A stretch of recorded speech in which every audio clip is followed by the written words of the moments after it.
It's the Eagle Community Television Forum with your host, Gary Shorman.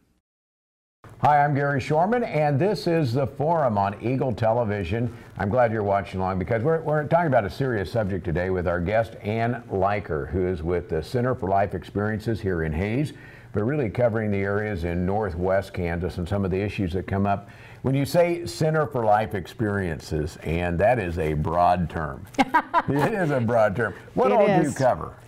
Well, the focus is on what we as communities, as people, have to offer each other through our experiences in terms of lifting each other up, what we've gone through.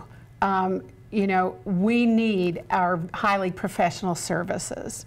We need our mental health therapists and professionals, and we need our doctors and nurses. But we all know that our economy also is pretty tight, and some of those areas have also suffered cutbacks.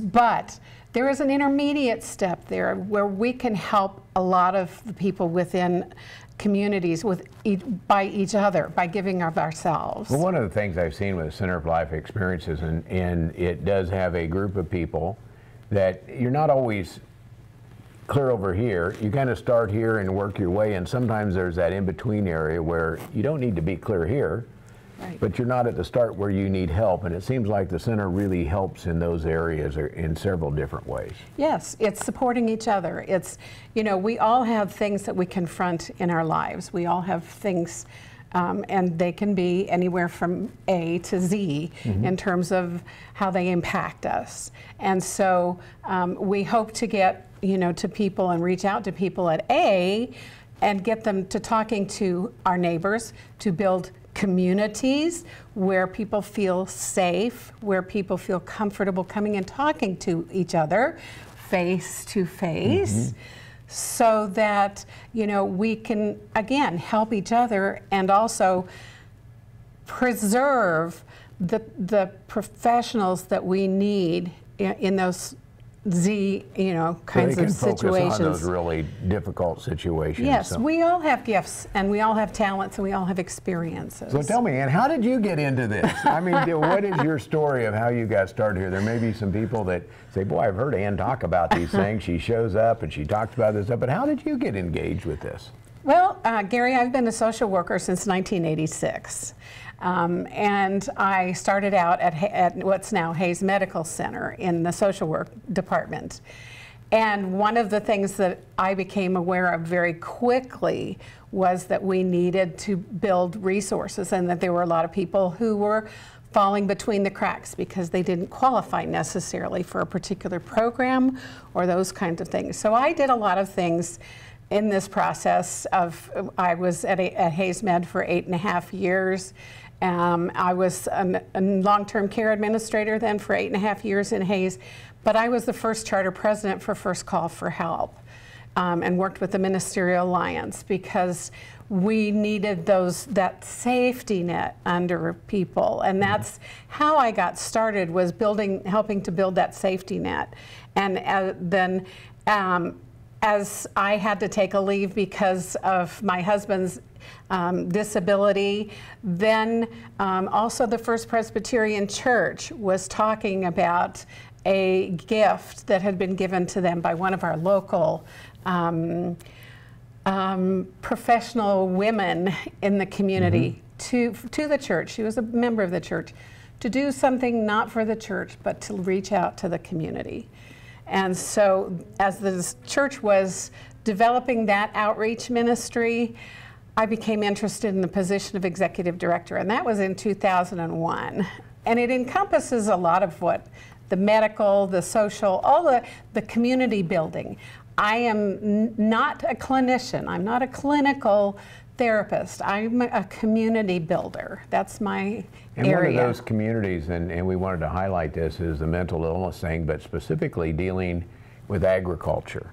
And how people are alone, and the ag economy has been difficult, but there's some, I guess, kind of shocking to me statistics about the suicide rate for those people that are involved in agriculture, and that's one of the areas you're working on right now. Yes, you know, we in Western Kansas are so built, our communities are built around farming and agriculture, be it directly to farmers or meeting their needs. And our communities, our small communities, you know, that support them with grocery stores and post offices and, you know, auto dealerships, you go down the list, all those kinds of things.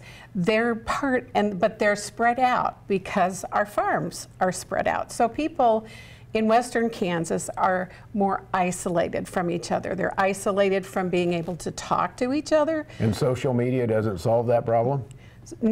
Well, social media can be part of that. But there is a very special healing part that happens when you can talk face-to-face, one-to-one with somebody who's going through the same kinds of issues you are.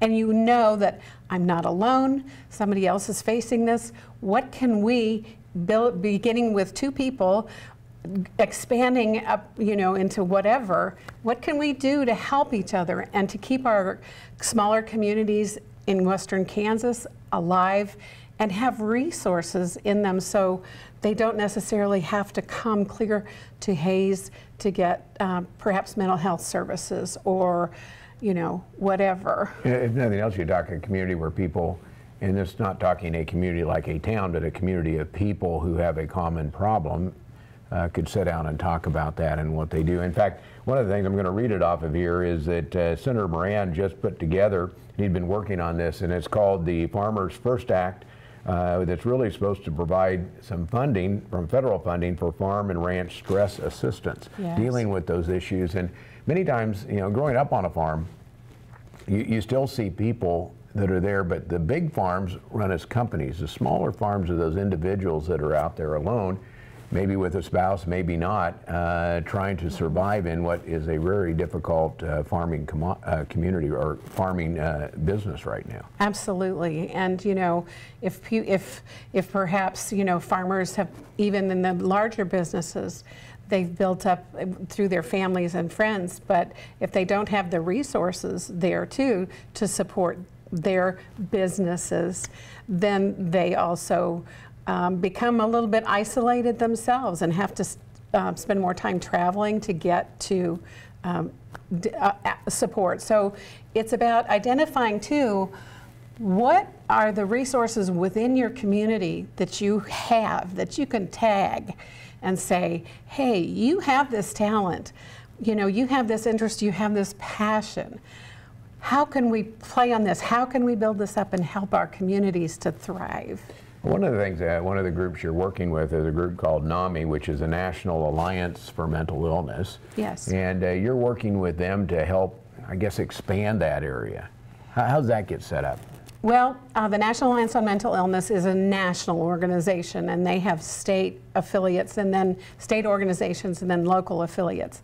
Ours has been in Hays, has been up and running since about 2004. Mm-hmm. And it's, again, started by families and people, primarily families though, who are trying to help their family members who are dealing with mental health issues.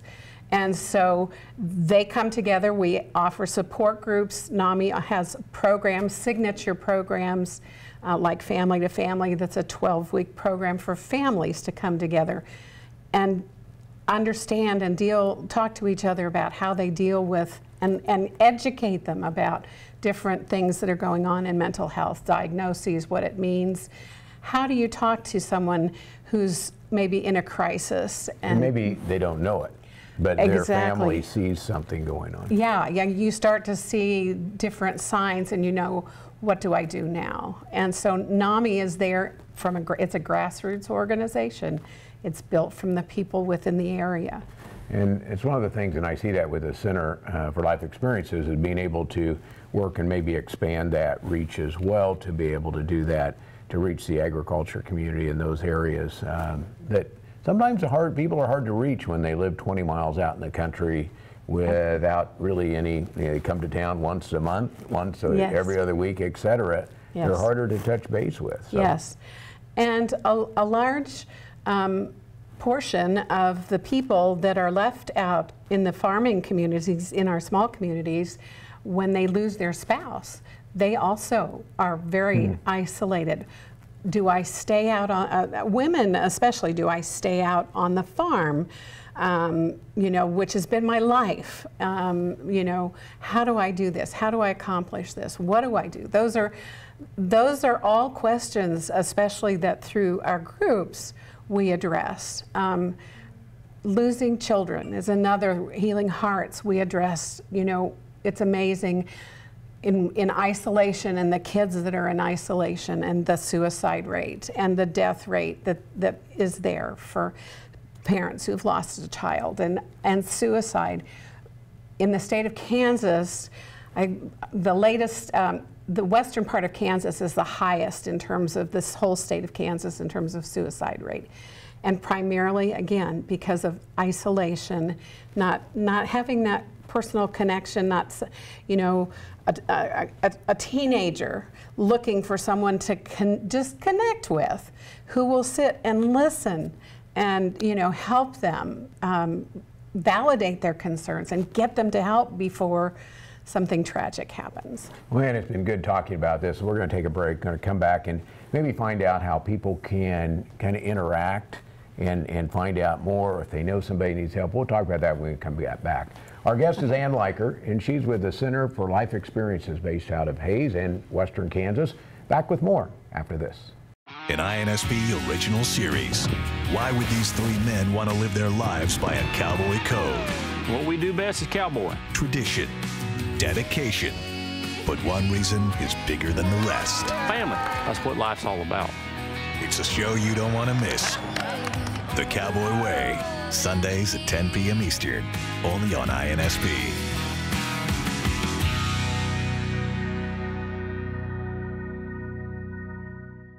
Hey everyone, Scott Hansen here. NFL Red Zone from NFL Network is giving you a free preview. Unbelievable! It's your chance for a sneak peek at how we take you from game to game, live every Sunday of the regular season. Magnificent! NFL Red Zone from NFL Network. Every touchdown from every game, every Sunday afternoon. For the touchdown! Catch a free preview of NFL Red Zone from NFL Network Sunday, September 15th. Have you considered the value that quality video content can bring to your business? Mid-America Productions can provide professional visual media to effectively engage your target audience. We're a full-service video production company serving Salina and surrounding regions for over 35 years. Whether you need videos for promotion, sales, training, fundraising, or other purposes, our experienced team can deliver for you. Find us online at mapvideo.net. That's mapvideo.net. Welcome back to our forum here on Eagle Television with our guest Ann Leiker. If you like today's program, send me a note, or if you have somebody you would like to have on the program, set in that very seat where Ann is, you can send me a note at gary.shorman@eaglecom.net. You can also go on Facebook under ECTV Forum, ECTV Forum, and send us a note there. Our guest is Ann Leiker, and Ann is with the Center for Life Experiences based out of Hays. And we've been talking about mental illness and those issues that people run into that just become a challenge. And I'm going to talk, is there anything out there that you see that's kind of a biggest issue that you deal with every day? Is there a big issue, or is just that you mentioned earlier, just people that are alone and don't have somebody to talk to? It's getting those connections and getting healthy connections. You know, healthy versus unhealthy, that's a good. Yes, because one of the things that we're going now into our 5th year is the Healing Kids Hearts Retreat that grew out of our Healing Hearts group for parents and grandparents families who've lost a child. Grandparents saw their children who had children they'd lost a child perhaps, and then the parents are overwhelmed. And the children are sometimes called forgotten mourners because the parents are trying to hold things together. They're trying to just, you know, do what's best for the family. But we do this once a year now, usually late in March, and we invite children from 7 to 12 to come and spend the day at Sternberg Museum with trained volunteers. A lot of them are through hospice, but a lot of them are community-based people who just really care about our kids, but they're trained and they are their buddy for the day. They do activities, they make memory boxes, they do other things, and they learn that it's okay to talk about someone they've lost. We have a high number of kids who have lost men in their families. They've lost fathers, grandfathers, uncles, whatever. And so we have a high number of boys that participate in our program, as well as girls. But again, that's something, you know, in western Kansas, if you have accidents or whatever, on farm accidents, whatever happens, we need to have each other there, and the kids have a great day, and it just warms your heart to see them come in, and they're kind of quiet at 10 o'clock when we start the day, and they meet their mentor and their parents with them, and they get to talk a little bit, and then they get to go do fun things. They bring pictures to put in their memory boxes that they make and do other things, and by the time 4 o'clock comes around, they've made friends with other children. They've learned that, wow, I'm not alone. I'm not the only person that's going through this, that's lost a parent. And that's a significant number of kids, amazingly, in western Kansas as well. And so that's important. It's making those connections. It's building those communities, again, not necessarily living communities, but communities that you share mutual kinds of interests, issues, challenges, whatever. So, and with hope, you instill hope in people that are thinking, there's no hope out there, there's no one out there. One of the things that we mentioned earlier was social media, and it's a long draw to do our own program on that. But what do you advise people to do? Because sometimes you look on social media and all you see out there is people just having fun. And your life isn't fun. And what do you advise people to do on that? Because I could see that, you know, that when we talked earlier about the depression and those sort of things that go on when you're isolated, and you see on Facebook or other places people just having a good time. How do you coach people to handle that? Well, social media. I need the short version of this. Social media can have, can help you make connections, and it can make connections in a very broad area, you know, all across the country, local, you know, in the state, whatever. But there is still something that is very healing to actually sit down in a room of people that look like you or have the same issue. Sort of like having fun on a show like this, right? Exactly, exactly.